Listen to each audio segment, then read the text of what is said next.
بسم اللہ الرحمن الرحیم۔ السلام علیکہ یا صاحب العصر والزمان۔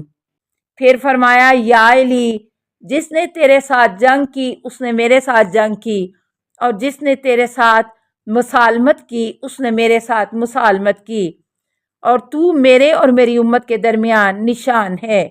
بحار الانوار جلد 24 صفحہ 261 حدیث 15 عن کنز جامع الفوائد۔ حضرت علی علیہ السلام پہلے انسان ہیں جو جنت میں داخل ہوں گے۔ جناب جابر ابن عبداللہ انصاری سے روایت ہے کہ ہم رسول کریم صلی اللہ علیہ وسلم کے پاس بیٹھ کر اہل جنت کا تذکرہ کر رہے تھے۔ حضرت صلی اللہ علیہ وسلم نے فرمایا، سب سے پہلا شخص جو جنت میں داخل ہوگا وہ علی ابن ابی طالب ہوگا۔ ابو دجانہ انصاری نے سوال کیا، یا رسول اللہ، کہ آپ صلی اللہ علیہ وسلم نے ہمیں یہ خبر نہیں دی تھی اس وقت تک انبیاء علیہم السلام جنت میں داخل نہیں ہو سکتے جب تک کہ آپ جنت میں داخل نہ ہوں، اور اس وقت تک کوئی امت جنت میں داخل نہیں ہو سکتی جب تک کہ آپ صلی اللہ علیہ وسلم کی امت جنت میں داخل نہ ہو۔ حضور اکرم صلی اللہ علیہ وسلم نے جواب دیا، ہاں اے ابو دجانہ، لیکن تو نہیں جانتا کہ اللہ رب العزت کے لیے ایک نور کا پرچم ہے جس کا عمود یاقوت کا ہوگا، اور اس پرچم پر لکھا ہوگا لا الہ الا اللہ محمد رسول اللہ و آل محمد خیر البریہ، اور اس پرچم کو اٹھانے والا اس امت کا امام ہوگا۔ راوی کہتا ہے کہ اس بات پر جناب علی علیہ السلام بہت خوش ہوئے اور فرمایا، ثناء کامل ہے اس اللہ کی جس نے آپ صلی اللہ علیہ وسلم کا وسیلے سے ہمیں کرامت و شرافت عطا کی۔ راوی کہتے ہیں کہ حضور اکرم صلی اللہ علیہ وسلم نے فرمایا، اے علی، تجھے بشارت ہو، جو شخص بھی آپ کو دوست رکھتا ہوگا اور آپ علیہ السلام سے محبت رکھتا ہوگا، اللہ اسے قیامت کے دن ضرور ہمارے ساتھ اٹھائے گا۔ پھر رسول اکرم صلی اللہ علیہ وسلم نے ان آیات کی تلاوت کی، ان المتقین فی جنت و نہر فی مقعد صدق عند ملیک مقتدر۔ سورہ القمر آیت 54-55۔ اہل تقوی یقیناً جنتوں اور نہروں میں ہوں گے، سچی عزت کے مقام پر، صاحب اقتدار بادشاہ کی بارگاہ میں۔ بحار الانوار جلد 8 صفحہ 5-6 عن تفسیر علی بن ابراہیم۔ السابقون المقربون کون ہیں؟ ابن عباس کہتے ہیں کہ میں نے رسول اکرم صلی اللہ علیہ وسلم سے سوال کیا اللہ رب العزت کے اس فرمان سے متعلق، والسابقون السابقون اولئک المقربون، الواقعہ آیت 10-11۔ اور سبقت لے جانے والے تو آگے بڑھنے ہی والے ہیں، یہی وہ مقرب لوگ ہیں۔ حضور اکرم صلی اللہ علیہ وسلم نے فرمایا، مجھے جبرائیل نے بتایا ہے کہ وہ علی ہیں اور اس کے شیعہ ہیں جو جنت کی طرف سبقت کرنے والے ہیں اور اپنی کرامت مخصوصہ کے لحاظ سے اللہ کے مقرب ہیں۔ بحار الانوار جلد 24 صفحہ 4 صفحہ 13۔ اہل جہنم کون ہیں؟ جناب علی علیہ السلام سے روایت ہے کہ جب نبی کریم صلی اللہ علیہ وسلم نے یہ آیت مجیدہ تلاوت کی کہ فَأُولَئِکَ أَصْحَابُ النَّارِ هُمْ فِيهَا خَالِدُونَ، سورہ البقرہ آیت 275، یہی لوگ اہل جہنم ہیں اور اس میں رہیں گے ہمیشہ کے لیے۔ کسی نے رسول اکرم صلی اللہ علیہ وسلم سے پوچھا، یا رسول اللہ، اہل جہنم کون ہیں؟ حضرت صلی اللہ علیہ وسلم نے جواب دیا، میرے بعد جس نے علی سے جنگ کی وہی کفار کے ہمراہ اہل جہنم ہیں۔ بس جب ان کے پاس حق آ گیا تو انہوں نے حق کا انکار کر دیا۔ آگاہ رہو، علی میرے جسم کا ایک حصہ ہے، جس نے اس سے جنگ کی اس نے مجھ سے جنگ کی اور میرے رب کو غضبناک کیا۔ پھر علی علیہ السلام کو بلایا اور فرمایا، اے علی، جو تیرے ساتھ جنگ کرنے والا وہ میرے ساتھ جنگ کرنے والا ہے، اور جو تیرے ساتھ مصالحت کرنے والا ہے وہ میرے ساتھ مصالحت کرنے والا ہے، اور میرے بعد تو میرے اور میری امت کے درمیان نشان ہے۔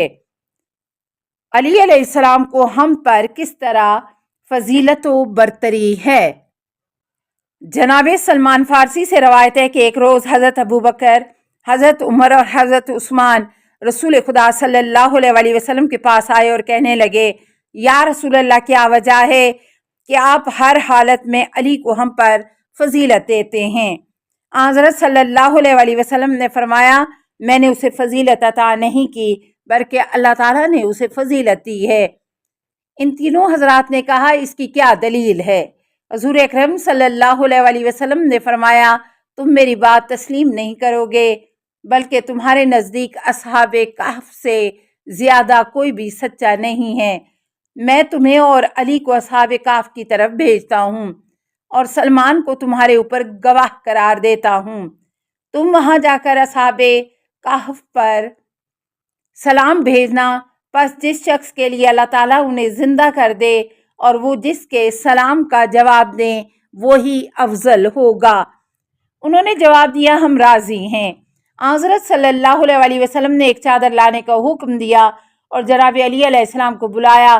چادر کو زمین پر بچھانے کے بعد علی کو درمیان میں بیٹھنے کا حکم دیا، اور ان میں سے باقی ہر ایک چادر کے ایک ایک کونے پر بیٹھ گئے، اور سلیمان بھی چادر کے چوتھے کونے پر بیٹھ گئے۔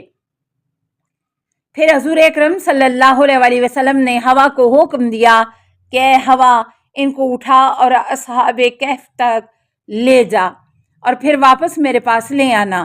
سلمان کہتا ہے کہ ہوا چادر کے نیچے داخل ہوئی، چادر بلندی تک پہنچ کر ایک طرف اڑنا شروع ہوئی، یہاں تک کہ ہوا نے ہمیں ایک عظیم غار کے سامنے اتار دیا۔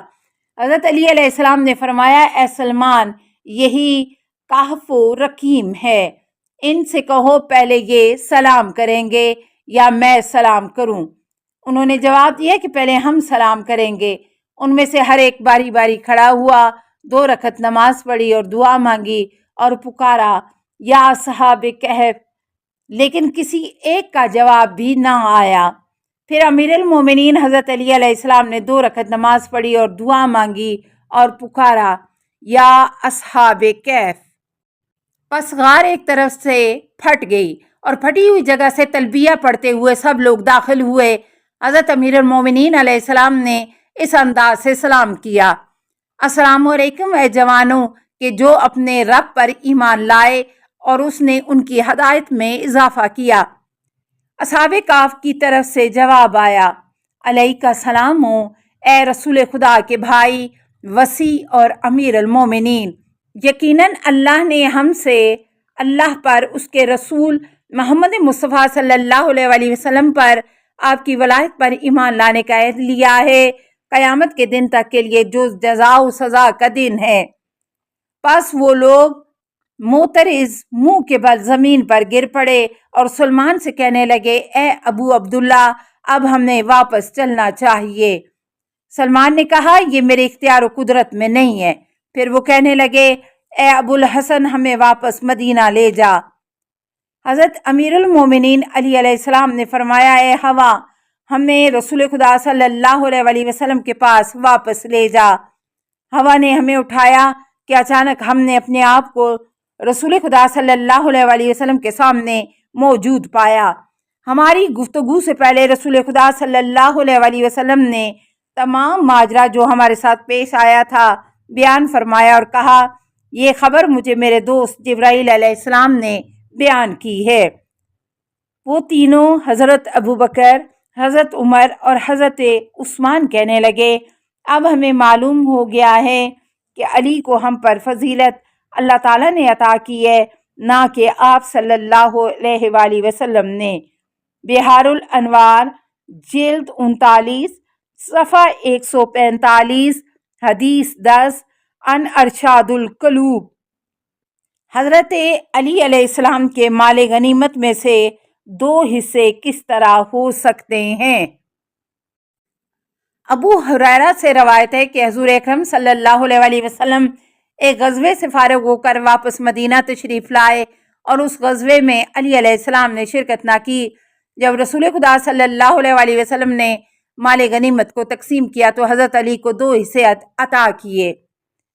السلام علیکہ یا صاحب العصر والزمان، الامان الامان الامان من فتن الزمان، السلام علیکہ یا خلیفۃ الرحمن، السلام علیکہ یا امام الانس والجان، السلام علیکہ یا مظہر الایمان، السلام علیکہ یا شریک القرآن، السلام علیکہ یا قاطع البرہان، السلام علیکہ یا امام زماننا، ھذا اجل اللہ فرجک وسہل اللہ مخرجک وظہورک، السلام علیکہ ورحمۃ اللہ۔